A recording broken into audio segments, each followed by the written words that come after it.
Hey guys, welcome to Sunflower Angel Lotus. On this video, it came into my mind this morning. You know how I was telling you guys how I've had like a lot of karmic relationships, and I hate to say it, a lot of the spiritual karmic relationships have been with black men.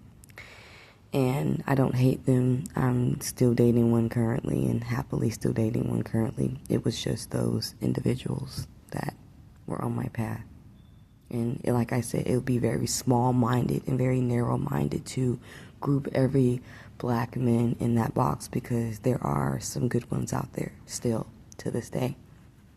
You just got to be on their level. But anyway, yes, there are signs of a man that is anti-black, or in my case, self-hatred, or another term I hate to use, a coon.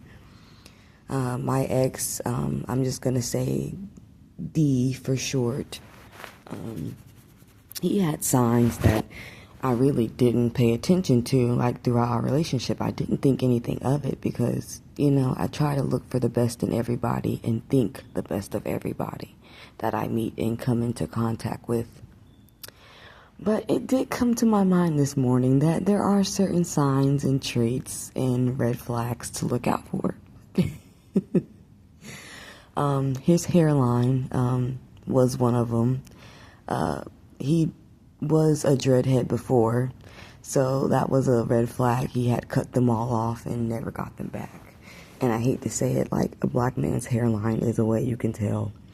Another thing was the type of shows he would watch. Like I said, I didn't think anything of it, but my dumbass, he already had a mixed African kid with a white woman. My dumbass didn't think anything of it for some reason. I just didn't. But for example, we would watch his shows like Archer, you know, the animated American sitcom 2009 on Hulu and Tubi. Or he would watch sports or predominantly white series or movies. Another one would be Weeds, another show he was obsessed with and liked. And I should have known. That was honestly a red flag. Like, you had a few black characters in there, and then the main character was a white lady. No offense to anybody, this video is not to bash anybody or to make anybody feel bad, but these are my experiences, and I'm going to share them. I really did not think of it when, at the time we were watching these shows, like, oh wow. But for some reason, I could never find much interest in him. Like, he would try to get me onto his shows, but it just wasn't clicking. Another thing he would always say, you know, I never came off combative in our relationship. I really was the type of black woman that was trying to be understanding, trying to be mature about the situation at hand, knowing that I saw a couple red flags in the beginning that I ignored. And I think it wasn't just maturity. I think it was honestly codependency and not wanting to go through this cruel world alone. And it's not always like that, but my mindset has played into a little bit of, you know, manifestations into reality that weren't so good.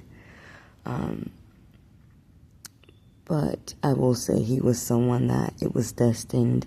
It was a destined contract. Let's say that. Destined contract. You know, he was a soulmate that didn't elevate, and he chose to walk the other way. And I hope he is happy, but we just fell apart, you know. But short to say, there are red flags. He would always say in our arguments, whenever he didn't get his way or didn't agree with what I was saying necessarily, of trying to fix our problems in the relationship. You know, because when you're dating somebody that's anti-black and you don't feel that way about yourself, a lot of problems are going to start to arise in the connection. Excuse my voice, I just woke up. But it made me realize he would say, this is why black men don't like American black women. He would say that constantly throughout the relationship, and it did bother me. Like, then I realized, like, yeah, maybe he really isn't really for his people, or doesn't have enough love for his people. And it hurt me because I wasn't raised to hate myself. I was raised by my grandma, didn't even have my parents in my childhood. So, you know, I knew something was definitely off. I felt that, you know, especially when we were having sex, I felt weird after. I felt guilty. I felt this sense of like something was just off the table. I'm not trying to get too TMI, but whenever we did have sex, another red flag when it comes to black men that are like anti-black and they like non-black women,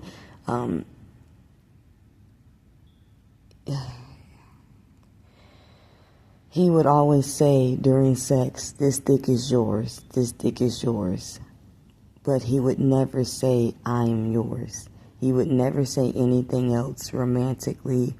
He was really rough in the bedroom. Like, I hate to say it, like he was fucking somebody else, or like he was used to fucking a different type of race. Like, we just were not in alignment when it came to certain things. Or I felt like we weren't compatible enough, you know, and it was kind of weird because I really did view him as someone who I could have went far with, or even into marriage when I was with D, you know, but he just didn't want me. And I'm okay with that now. I've gotten out the anger, I've gotten out the resentment, I've gotten out the sadness, I've gotten out the depression, I've gotten out of not feeling like I was worthy enough when I knew I was. You know, it just sucks when God sends you in what you've been asking for, but it may not look fully up to par just yet. And it sucked because he was a building mate and took it for granted and was trying to act like he was better and more superior and had more. And he did a little bit, but not that much. So it was just really hurtful for someone to really act like they're Jay-Z when they not. And I hate to say it like that, but you're not him. You know what I mean? You haven't worked that way. You haven't carried yourself that way. You're not Prince. You know, you haven't carried yourself in a way where you can honestly say that. And I'm not trying to bash him, but he was not it. He was not a king. He didn't carry himself like a king. He didn't act like one. So, short story, long story but short. Abuse eventually started happening in the relationship. And like I said, I left on my own after returning. I returned the second time. The third time I walked away and it ended. And then, well, he kicked me out and called the cops on me at the end of our relationship because I was saying, oh yeah, I'm gonna move on, hopefully easily. So he got triggered that day, kicked me out the house.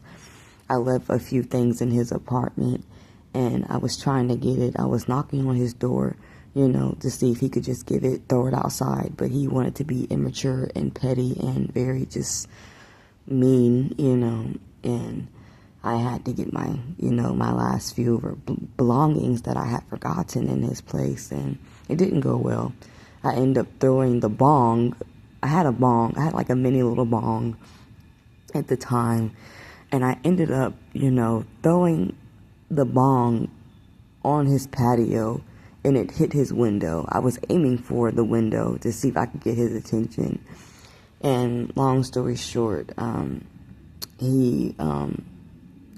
I called the lady that owned the apartments to see if she could like help me with the situation of me getting my hat and another belonging out of his house. And she wasn't on my side, you know. And eventually, like 10, 15 minutes later, she and him, like they were calling, like he was on the phone with her, or no, he was on the phone with the cops. And I think she provoked him to call the cops on me, and he was probably already doing that. And he called the cops on me. So I had to run and go hide, and I was like carrying my boxes and trying to go hide because I wasn't about to go to jail for no reason. I didn't break his window, nothing got broken, but I mean, like I said, that was terrible. But anyway, guys, this is it for Sunflower Angel Lotus. I love you guys, and I will catch you guys in the next video.